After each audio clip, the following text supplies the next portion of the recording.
كافها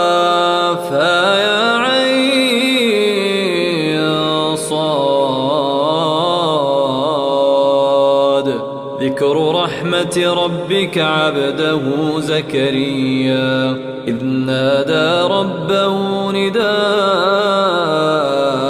خفيا قال رب إني وهن العظم مني واشتعل الرأس شيبا ولم أكن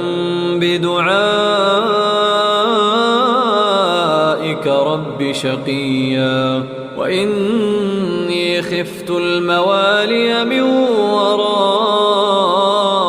وكانت امرأتي عاقرا فهب لي من لدنك وليا يرثني ويرث من آل يعقوب واجعله رب رضيا